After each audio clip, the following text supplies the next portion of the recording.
All right, now to give us more perspective on this, we're being joined by Professor Scott Lucas from Birmingham in the United Kingdom. Professor Lucas is a professor of international politics at the Clinton Institute at University College in Dublin.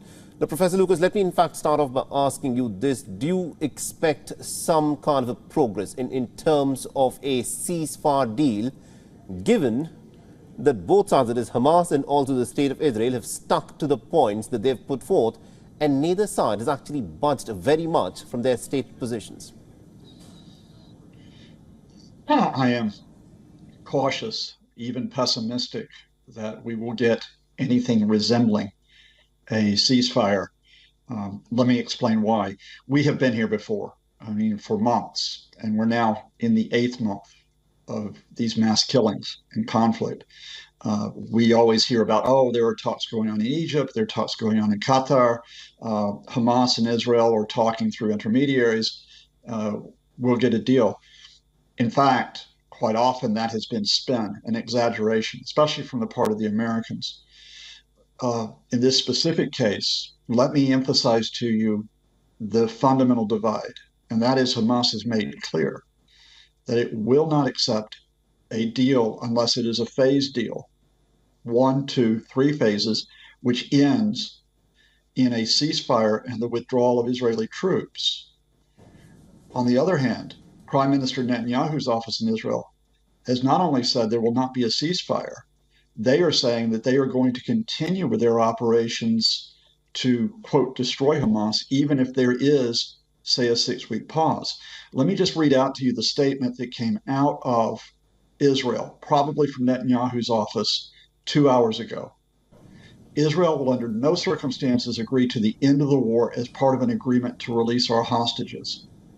The Israeli Defense Forces will enter Rafah and will conduct operations there to destroy the remaining Hamas battalions, with or without a temporary respite, a pause, to allow for the release of our hostages.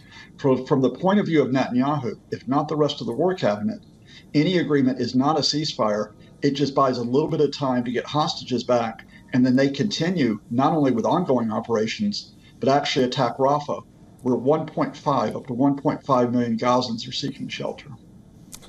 And also considering the political difficulties that Netanyahu is in, can he actually strike a ceasefire deal even if he wants to? Because members of his cabinet, the likes of Itamar Ben-Gvir and Smotrich, they've said that he would not have a mandate if he does not carry out the ground invasion into Rafah.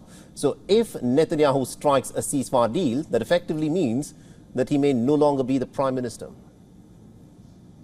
I think in the short term, Netanyahu could agree to a deal.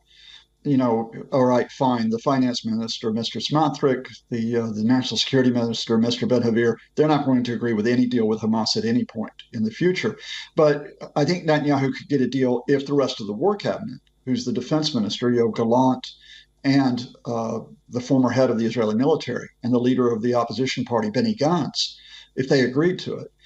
But I think from a personal point of view, Netanyahu can't risk a ceasefire because his political future probably is gone, because he would lose the elections that will follow any ceasefire.